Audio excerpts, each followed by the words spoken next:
Kaboom! Welcome to the Golden Age of Cardboard podcast, where we remember a time when stacks of cards were held together with rubber bands and Mickey Mantles were put in bike spokes. We hope you will enjoy and reminisce as you come along with us as we tell stories about the baseball cards from the Golden Age of Baseball. We will examine the state of the vintage baseball card market and talk to some of the greatest collectors in the hobby. You won't be hearing us talk about any chrome or shiny cards here. Now, to take you on this retrospective journey, here's your host, direct from the shallow end of the gene pool, my son, Mike Moynihan. If you've been in the hobby for more than a day, then you know how fast the sports card market moves. There are now more options than ever to buy, sell, and research your cards. One of the most frustrating hurdles in the hobby is the fees when selling your cards. You know, those other popular marketplaces, the ones with their average seller transaction fee of 10%, the ones that don't have the seller's interest in mind. Wait, what? Who would do that? Well, hold on to your horses. No, not those horses. Welcome to the Card Flip, a place where we want to provide a simple alternative to buying and selling cards. No clutter, just you, graded cards, sealed wax, and the easiest of transactions. So what do you say? Are you in? Great! Welcome to the Card Flip, the seller's marketplace. Yo and hello everybody, Mike here, and welcome to another episode of the Golden Age of Cardboard podcast. Like I just said, I'm your host, Mike Moynihan, and you know, we're in June now, by the way, as we're recording this. This will be released in early June. Let me tell you, it's getting close. Huge news for the hobby, if you're still hiding under a rock, is that the National is happening. It is happening on time. It is happening apparently without restrictions on attendance, and you don't have to worry about time slots and all kinds of stuff. So that is fantastic news. I'm super excited. And if you've never been to a national before, it's definitely something you should put on your hobby bucket list without a doubt, because it's an experience unlike any other. Let me tell you, so much fun. I can't wait to go to Chicago in about 8 weeks. So yeah, that's coming up. Another thing is that, my YouTube channel, for all of you listening on podcast, I'm part of the Bench Clear Media Network and have been for a year now. And we just celebrated our 1 year anniversary. Thank you to everybody that's been supporting the podcast and the reviews and everything that people do. If you want to go do that, that'd be great. But really just appreciate everybody listening and the feedback that I get, the emails, the encouragement, really, really helpful. Really, really grateful for that. I'm going to start doing more content back on my old YouTube channel called Baseball Collector.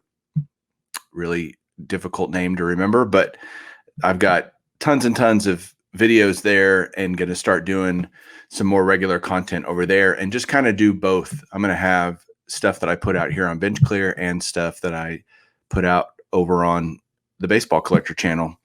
But the podcast will always be a part of Bench Clear Media. So you'll always find Golden Age of Cardboard here, either on YouTube, or if you're just listening to podcasts, just, subscribe, download, unload, whatever you need to do to make sure you're getting the notifications of when the new podcasts are coming out. I do apologize also for not being as consistent with the podcast as I'd like to be. My goal is to make this a weekly show. Unfortunately, last week I got hit with a stomach bug. I had food poisoning. And so the couple of days I'd kind of scheduled to record my last episode just didn't happen. I was literally in bed feeling like crap. So that didn't happen. And then the weekend before that was the Dallas card show. So just really busy and then sick. So I'm sorry about not being as consistent as I should be. And that I know you guys really appreciate the consistency of podcasts. I know I do when I listen to podcasts, looking forward to a certain day and hoping that person has delivered some new content for me to consume. So I really apologize. My goal is to try to be either Wednesday or Thursday every week, and just going to try to do better. That's all I can say. But tonight I'm going to talk about a topic that I think is super helpful for every collector out there. And that's the idea of having projects. And it's a concept and an idea that I've pretty much lived out my 40 years in this hobby. Is I always have a project going. And this isn't a topic that I think needs to just be my voice only. So I have a guest tonight. I think this is his first time on my podcast, but I will tell a story about this guy here in a second, but let me bring him on. And it's none other than Ray Fonio, Ray from Philly on YouTube. What's up, Ray? Hey, Mike, how you doing? Welcome to the show. Thank you. Thank you for having me. So I have to tell a story about you.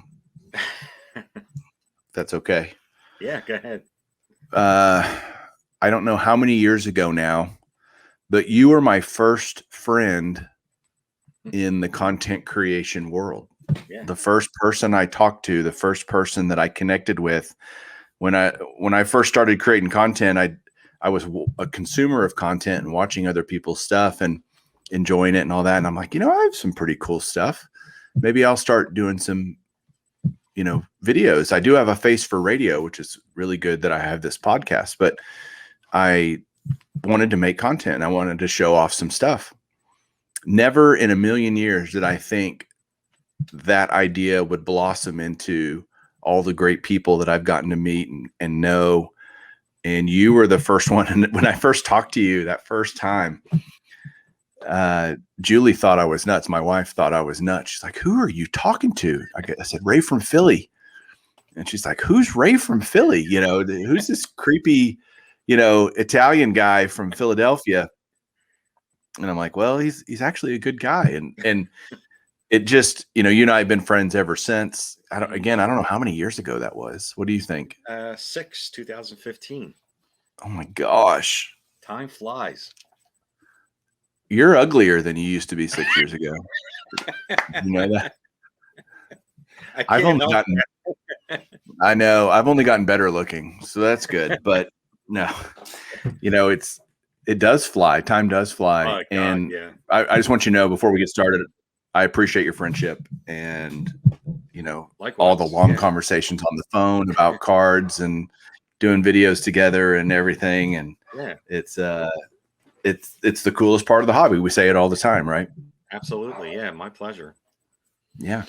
So projects, man, when we talk about projects in the hobby, I think it's the lifeblood of a collector. Like if I was to say, what's the one thing that keeps you going? It's always having projects. It's always having things to look for. Would you agree with that? Oh, absolutely. It sets goals for you. It makes you strive for something, Yeah. or else it would be boring. Absolutely. Yeah, I can't even imagine being the type of collector that just randomly picks stuff up, right? That just, maybe I'll buy this today, or Right. maybe I'll buy that today. That would drive my OCD brain nuts, right? Yeah, and you gotta have. I always say you should have some sort of structure, and because this way it keeps you focused, and it's like putting a part of a puzzle together, and it keeps you focused on that. Because if you're just all over the place, and number one, you'd be spending an outrageous amount of money when you don't have structure, and then there's just no rhyme or reason to it. So that's where the PSA Set Registry comes in. We said that. Remember, first time we talked, we said the PSA Set Registry is like what? Crack. It's crack. It's total crack. Really bad.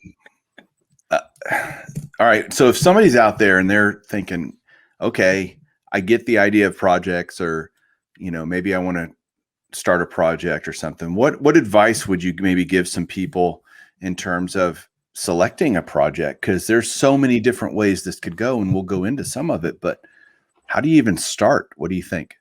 Well, how I started was when I came across that book for Mike Payne, 300 Great Baseball Cards. And that just kind of, made me strive for something like that. So if it's a book that you read, or if it's just something that is memento to you when you grew up, 500 home run club, that sort of thing, or 3,000 hit club, it's something that you can connect with. So that you want to make sure that's something that you don't want to just go into a project just for the sake of going into this project. I think you should have some sort of connection with that project, with that set, something that from your childhood that you remember, if it's a team or whatever. That definitely is at least gets you started on knowing what kind of project you want to do. What would you say was your connection with the 300 great cards of the 20th century set? Just watching YouTube and people talking about this book, and I found the book on Amazon, and next thing you know, I saw that there was a set registry, and I went to a show after I bought the book, and a dealer told me, "Why don't you do a set registry?" I didn't even know what a set registry was. And I went into the PSA website, and lo and behold, I saw that book in a set registry. And then it just took off from there.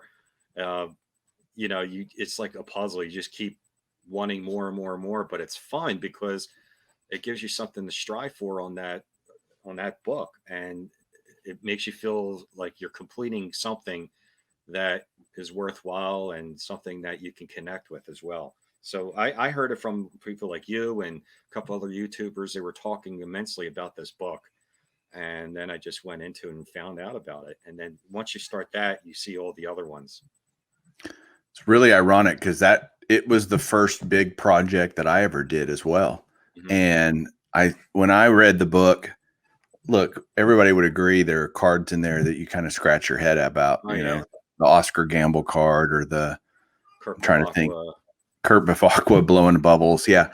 Is it 76 tops or 77 tops? For Bevacqua, I think it's 76. So point being, it's not like what I'd call those the 300 great cards. No, maybe not. But most of 280 of them, I would probably say are the greatest cards of the 20th century. And what I loved about it was it allowed me to go, all right, where do I even start with vintage? Because when you're going into vintage, you're like, what do I even start doing? And for me, that, like you said earlier, gave me some focus, and I went, yeah, I'd love to own all of these. Like I looked at the list and went, yeah, I'd love to own those cards. Those are classic, iconic, whatever superlative you want to use for it, cards in the hobby. And so I totally, or at least in the baseball hobby. So I totally gravitated towards it. And at first I did them raw. I was starting to do the set raw. And what scared me is as I got thinking going further and further. But I first started going, all right, I'm going to start from 1960 to it goes through 1999. So I thought I'll just do everything from 60 on because I thought everything before that was going to be way out of my price range. Right. And so I said, okay. So even within the project, I narrowed it and whittled it down to part. I said, okay, I'm just going to do, ironically, there's 151 cards post 1960 and 149 cards before. So that's literally half the set pretty much. And so I said, I'm going to do that, focus on that. And doing it raw, I'm like, well, now I want to start buying some of these older things. And I didn't want to get, even some of the 60s stuff, Manels and whatnot. I was like, I even buying a real card here? Even as long as I've done it, I was concerned about authenticity of the card. Not even necessarily the numerical grade at that point. It was more, that was, man, am I getting the real deal here? And so then I went to started doing PSA stuff, and then I started doing the registry. This is the longest running project that I've ever done in the hobby. I've been doing it now for 10 years. Yeah, me too. I've been doing it for six years. Yeah, it's crazy. Yeah. To think I've been working on a project that long and I'm still nowhere, and I'll never finish that. Actually, maybe this is something we should talk about now. Projects don't have to be something that you're going to finish quickly. Bingo. Right? The whole it's a marathon, not a sprint. And I did finish my 1960 top set quickly as a project, but most I want projects that are kind of lifelong, that are longer term. That's not necessarily true that I want them to last the rest of my life, but I don't want them just to be over in a flash and easy to complete. But there's nothing wrong with that either, I suppose. But I do like I just picked up my 232nd card of the top 300 great cards, and I still need 68 more, which is going to cost me, a house, right? Yeah. Well, I'll never have it because the Wagner, right? But Right. um, Yeah, I agree with everything you just said. The people should look at, like, I've had many people ask me, how long do you think it'll take to finish? I'm like, I'm not looking to know when to finish. The whole purpose of the set is the is the search. The joy of the search is what, not so much finishing it. People, I think, get this in reverse. They think doing the project, the goal is to finish it. I mean, it is to finish it, but the primary goal, I think, is the search for it. That's the whole fun part of it, yeah, and then getting it filled at for certain position, certain slot. Yeah, I don't want it to last a lifetime, but I would have no problem taking on a project that's going to be, 10 years or 12 years or whatever. Uh, the whole joy of the whole putting the project together is putting it together, not more so finishing it. Because once you're finished, you're like, what do I do now? right. So The other cool thing about projects is they're incredibly diverse. I mean, you can pretty much imagine anything that you want to collect. So let me give some people some categories of things to think about with projects. You can do, let's say you're a team guy, you love teams. You can do their Hall of Fame. Yeah. You can do, every player from a certain year that they won the World Series, let's say, or, that was just memorable for you because of your childhood, whatever.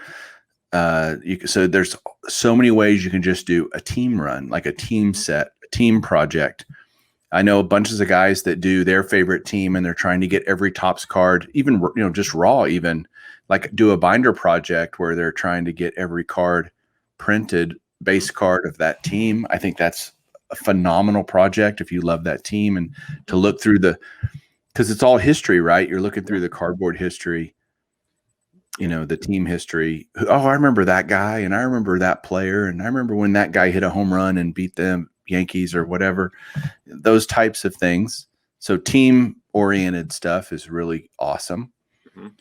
Then you've got, so that's a category, right? And then you've got a category of players. You can do players, whether it be your favorite player, and they have, what's important to remember, maybe you can talk about this, is the difference maybe, Ray, between like a base Topps run or a complete player, project.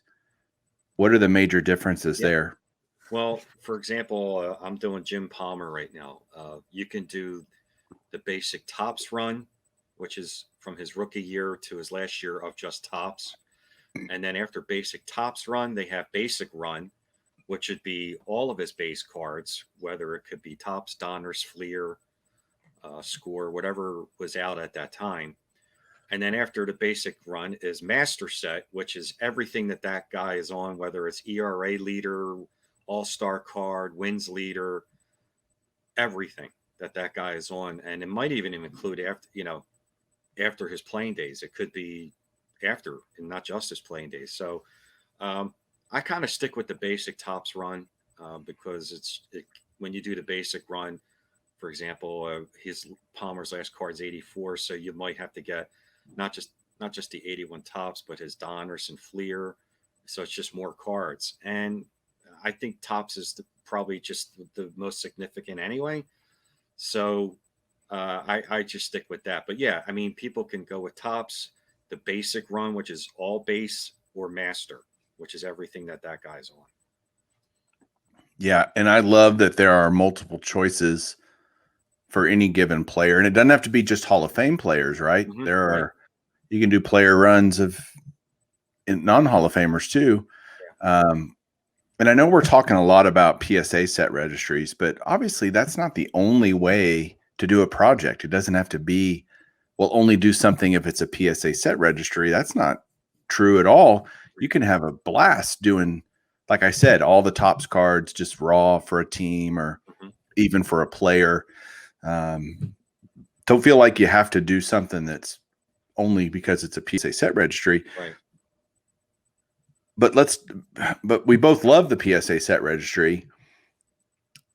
And in some cases, we're probably slaves to it to a degree. But what do you find what's attractive to you about using a PSA set registry versus just tracking it yourself? It makes it more fun because they have a ranking system in there as well, so you can it, you could look at other people around the country or around the world to see how they're doing.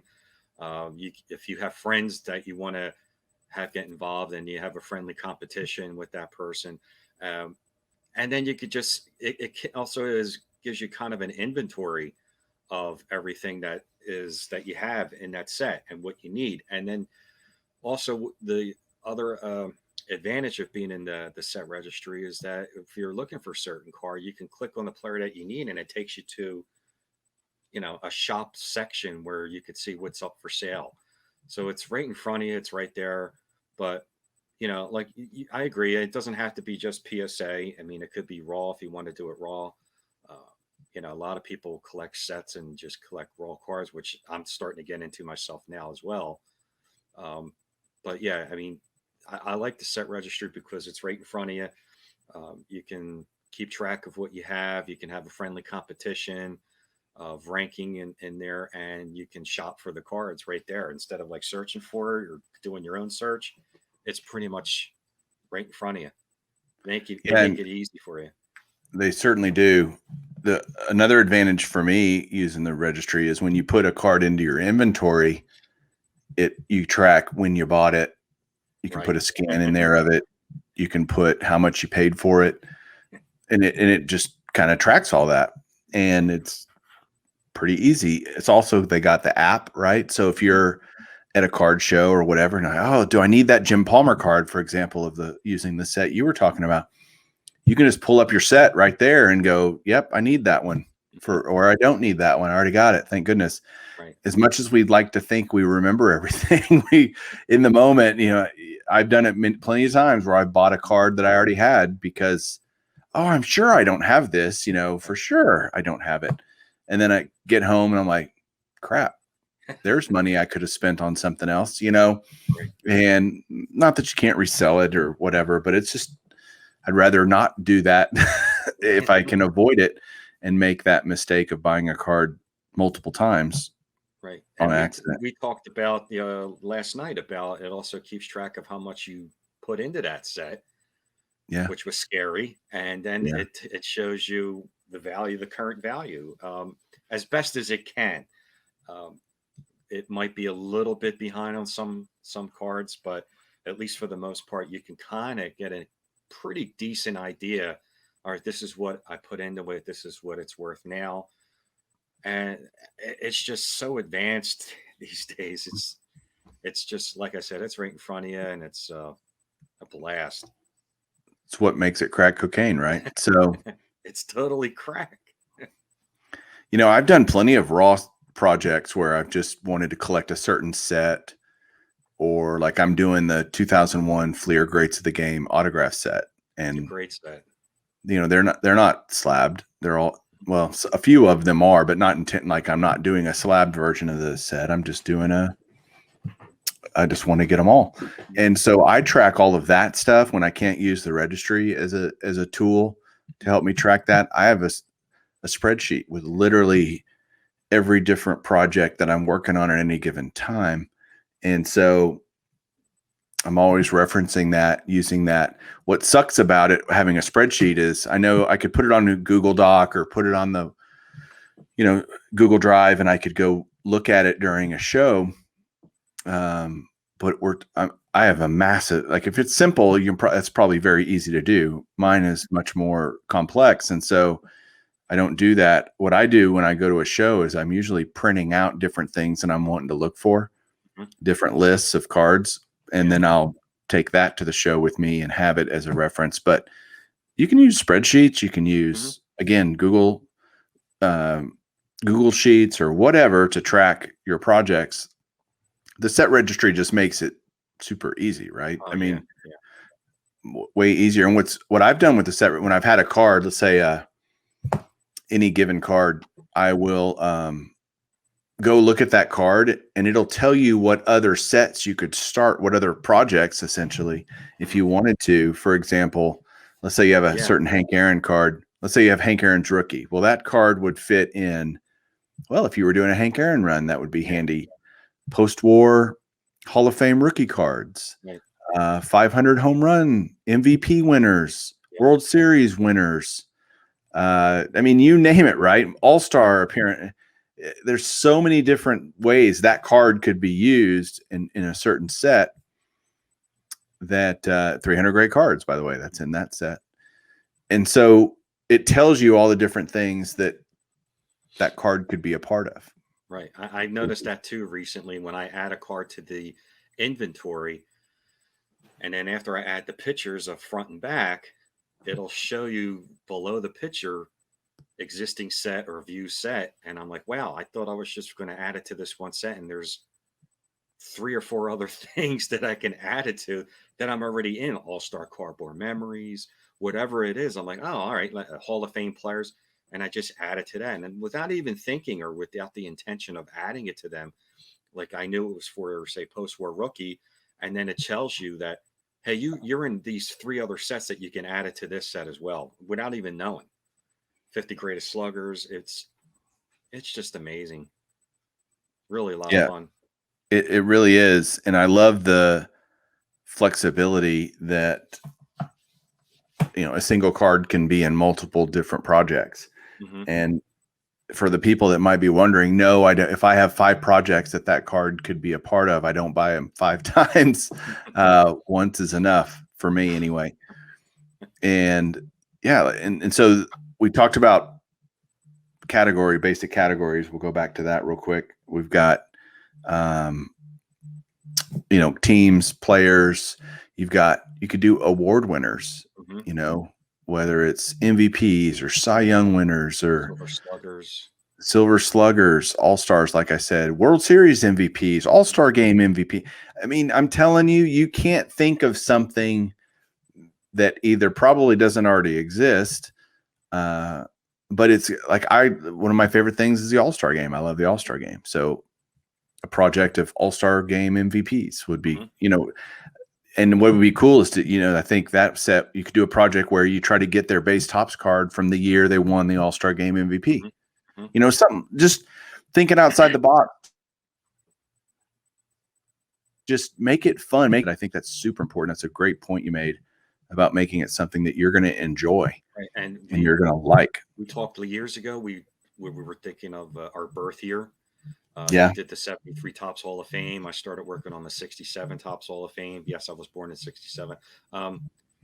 And you got the what you're doing, the Decade Hall of Fame, which falls in line when I do the player runs. So I didn't even realize that until when I was adding my bench cards for the bench run. All the cards from bench that I did in the 70s could go into the 70s Decade Hall of Fame. So yeah, Decade. And especially with the prices of vintage, and not just Monner, but a lot of big time vintage cards are going up the past year and a half since the pandemic started. And so the sets that you and I are in right now, like the 300, once we get to a high number of what we have accumulated on that set, it's going to get more and more expensive. You start hitting like the Mantles and the Wagners and Mathewsons, and then it gets outrageous. So you start seeing that, okay, I used to get 30 cards a year for this set. Now it's like 5 or 3. So you start looking for other vintage ways to collect. And you and I talked about this. The player runs or a Decade Hall of Fame set is phenomenal. It's still fun because you want to make it fun. You don't want to just do something that's boring.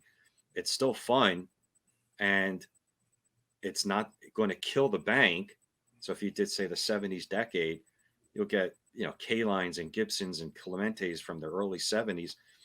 You're getting Hall of Fame players, and they're vintage, and it's not going to kill you. I mean, it's not going to be massively cheap, but it's a lot better than trying to get something from pre-war from the 300 set or really top-notch post-war rookies.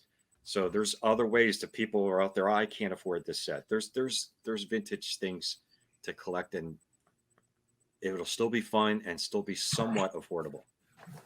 Yeah, I think 2 points there that I want to make sure and emphasize for everybody out there, that the idea of having a project can blossom into another project. It can manifest itself into another project Easily so. and evolve, right?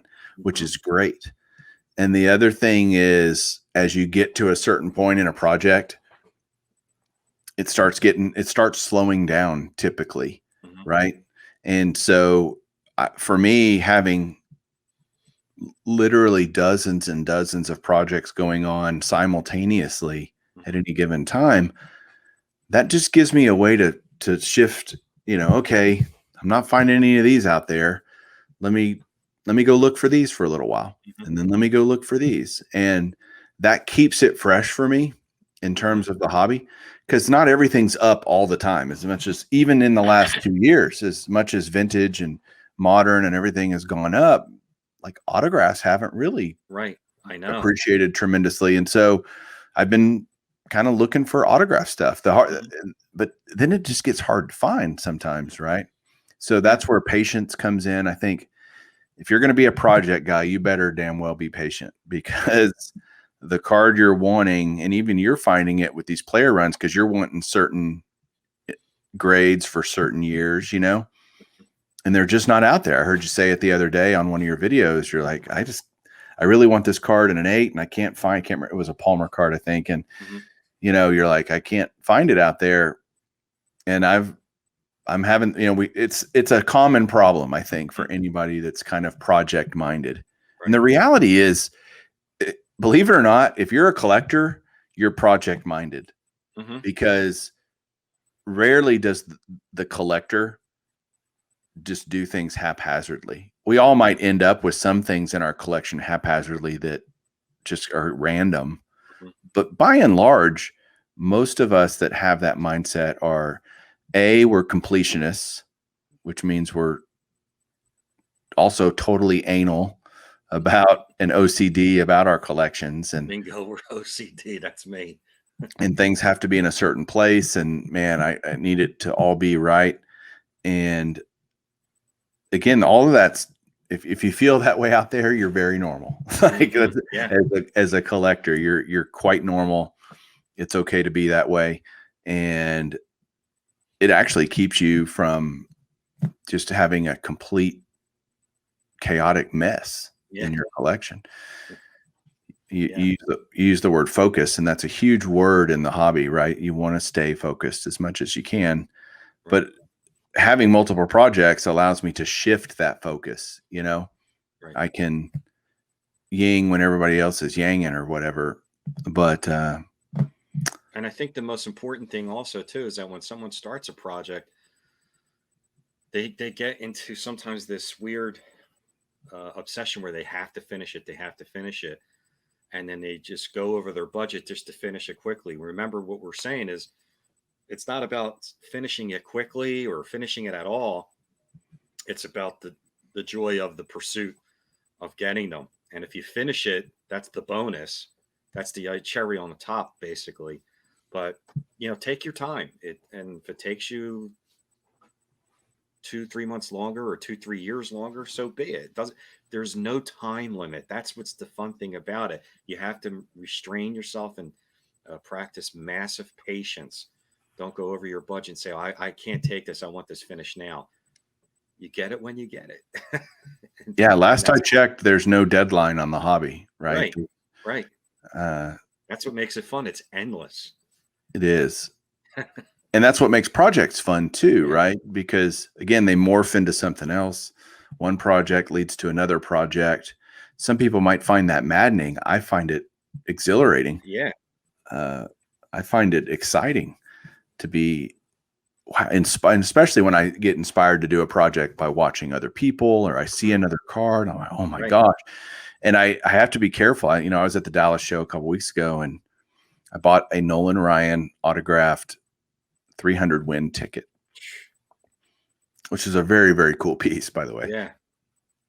And the guy also had a Dave Winfield 3000 Hit Club ticket, a Paul Molitor, a Ripken, and a Tony Gwynn, and a Robin Yount 3000. So I'm thinking, that's a and project. They were all right. That's what scared me, a new project. And I'm like, okay, I have enough projects right now. So you have to show some restraint and some self-control to not just go off into these complete, diversions from what you're, and it's not that they wouldn't be cool. Right. I just wasn't ready to commit myself to that whole, oh my gosh, if I go down this rabbit hole, I'm in deep trouble. Right. But that sounds like a fun project though. Uh, Getting the game tickets of a milestone club, 3,000 hit club or 500 homer club. Yeah. It sounds like a totally badass project. That's a nice project. But it was just one I was in the moment like going, okay, Mike, maybe down the road. And I was afraid, like, God, let's just not. But You're going to do it though. maybe someday, maybe when I get some other stuff completed. But the other thing is, I've heard about guys that have started down a project road and they end up going, I'm glad I did that, but I'm going to move on to something else. Mm-hmm. And I want to tell people out there don't be afraid to go, at one point I really enjoyed that. I'm going to shift gears and sell these cards or whatever to be able to fund my next project. That's okay too. Absolutely. Right. Don't feel like you're stuck. That's what I guess my point is. I don't want people to feel like, well, I've started this project, I've got to finish it, or I'm a failure. Well, that's just not true either. No, Taste changed. I did I started the 50 greatest sluggers set 6 years ago, and I took a break from it for 2.5 years. And then this year I was like, I'm going to go back to that. It's something new that I've already been in. And I picked up 6 or 7 cards this year for that set. So you could take a break from it. Don't think that, I'm tired of this, I'm going to do something else. It's okay to take a break from it, move on to something else, and then come back to it later. I came back to that set 2.5 years later. Yeah. So what would you say, or kind of maybe just to maybe inspire some people to think about some projects? What are kind of your 4 or 5 favorite projects that you've either ever done and completed, or B, still working on now? Well, number one has always been the 300 set. That was the first set, just like you, that I started. After that is the post-war rookie Hall of Fame set. After that, it kind of spread. I would say the 50 greatest sluggers is my third favorite set. And then after that is, I would say, a player runs. I did the Schmidt run and the Carlton run and the bench. I would say doing a player run is definitely on the top 5 of my list now. And, I'll probably go into a decade set, a Hall of Fame set. I think doing a Hall of Fame of a year. I was going to do a year, and then I said, why don't I just do a whole decade? And that's fun too. So those are probably my top 5. I'm in so many other sets, the top 50 home run, all-time home run sluggers, and all-star cardboard memories, and future Hall of Famer. That's actually another good one I like too, because it looks at current players or guys that maybe just retired, that you can kind of get a jump on them before they get in the Hall of Fame and they go through the roof even higher. So that's probably in my top 5 too, as a future Hall of Fame. So I would say player run is 4 and future Hall of Fame is 5. I know another one that you're really fond of that maybe it doesn't crack your top 5, but the top 80 card, another Mike Payne, manifestation is top 80 cards. Now, I guess technically the top 100 cards of the 1980s. Yeah. And that came out in a Beckett magazine, right? Mm-hmm. Yeah. And that came out January 2019. And it has Don Mattingly on the front cover. Okay. And it's issue number 154. So if anyone's trying to look for that, it was called the top 80 of the 80s, and he expanded it to top 100. It's issue 154, January 2019. Don Mattingly's on the front cover. Pick it up. Yeah, and I know technically that's not vintage in the way I define it, or most people define it in the hobby, but it's, that's a lot for a lot of us. That's our prime time of collecting, was the 80s, and to go back and get cards from that era is just fun, nostalgic. I hope you guys are hearing a theme here, that we enjoy doing projects, that we enjoy having projects to do and things to look forward to and to try to acquire, and what those connections are. So I would say for me, my favorite set is the 300 Great Cards by Mike Payne, which same as you. Just because there's so many great cards from 1900 to 1999. I mean, you got such a long period of hobby history represented. You've got the quirky and the iconic all mixed into one, and it's really just a fun set. And then I'm doing probably, I have the world's craziest master PSA set registry of trying to get every Topps and Bowman card of that pictures a Hall of Famer from 1950 through 1989. So I call it the 4-decade set, because ironically on PSA, each decade is represented. You can do each decade individually, but I'm probably the only crazy person that's doing all 4 decades, 50s, 60s, 70s, and 80s. And what's crazy is I'm already 75% complete. Wow. Which is insane. Nuts. I mean, it's I thought when I first started doing it, I'm like, I'll never ever finish this. Like, never ever. I remember when you started it. Yeah, I'm like, I'm an idiot. This is never gonna happen. But when you said that, we both said what we're saying now. Like, when you said you're never going to finish it, who cares? Like, how long it takes? If it takes you 17 years, 12 years, it's totally okay. That's the fun of it. It's 2,360 cards. Wow. It's a mountain. But I only need 606 more. So I'm right at. That's actually not bad. No, I need 600 more cards, which I've decided that the last card that I get for that project is going to be the 1952 Topps Mantle. I just think that would be a nice cherry on top of that. Cherry, absolutely. Oh, and by the way, that's a 300 great cards of the 20th century. It's a 250 sports cards. It's just right. I love it. And you and I both love it when we can acquire a card that fits multiple projects, because, okay, I just knocked out one here and here and here and here, and I can check them all off the list and whatnot.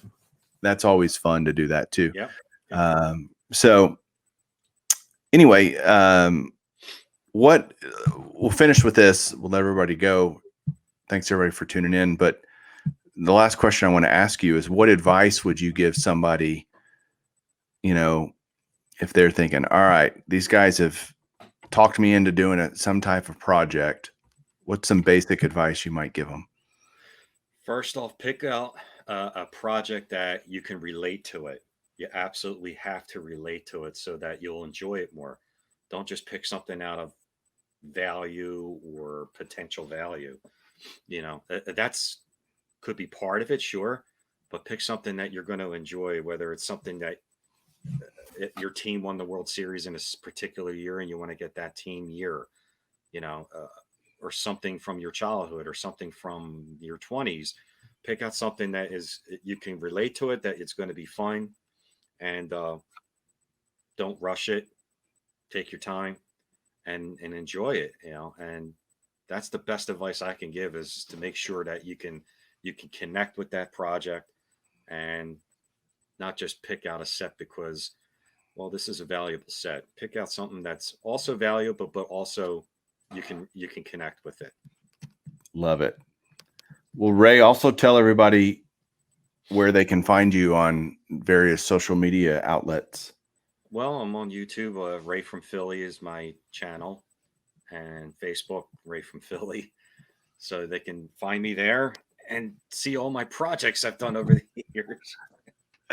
Yeah, that's awesome. I love that you take people on those journeys with you through those projects. I think it's fun when I watch other people do projects too. I'm going on the journey with them, right? Yeah. And wanting to see their progress and what did they pick up today, and their excitement and joy, and sharing in that with other people is super fun. And again, you and I share a lot of projects that we do that we both like. Mm-hmm. And I know we're both super excited when when I see you get a new card for a certain set, I'm all excited for you. And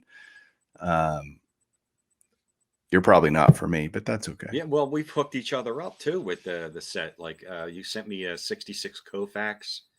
I sent you that 86 Fleer All-Star Ripken Yeah, because we had dupes. Yeah. And we were like, yes, just Yeah, plug another hole. Yeah, if we upgrade, right? We Yeah. go, hey, I know you don't have this one. Do you want this as either a placeholder or Yeah. to just permanently live in your set? And yeah, never a bad thing to help each other out, especially when you find like-minded individuals like we did. But so everybody go check out Ray from Philly if you don't know him. He is a YouTube Hall of Famer for sure, inaugural class. And Ray, I appreciate you being on the show today. Well, I appreciate being on, Mike. Thank you. You're welcome. All right, guys. Well, thanks for tuning in for another episode. We will catch you guys soon. I promise I will try to be more consistent, everybody. But for now, have a good one and keep collecting.